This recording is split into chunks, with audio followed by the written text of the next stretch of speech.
Good morning class. Ko windi homework yangu iri papa. Ukirira kundibvunza. Asi wakaitadza kai.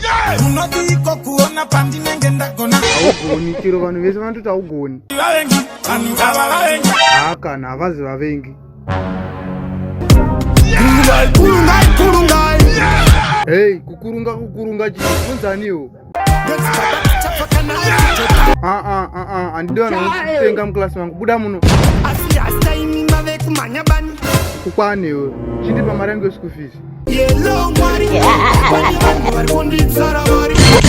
Inini zvangu ndakubuda muno. Hamutereri vafana imo. Chisiya something. Akakamurasa kari munomaka. Manje violence yatotanga manje. Violence yo yakaipa.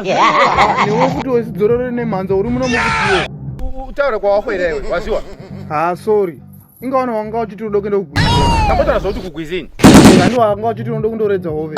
Kureza ndamboti kugwizini. Saka handichazivi woyi. Chambo zvinezi newe, nokuti wakangofana nezvou iwe. Zvou ine zimuturi ziguru kudai. Kureni chitokotoko. Usadaro uri munhu wangu iwe. Hausi munhu wangu mani iwe.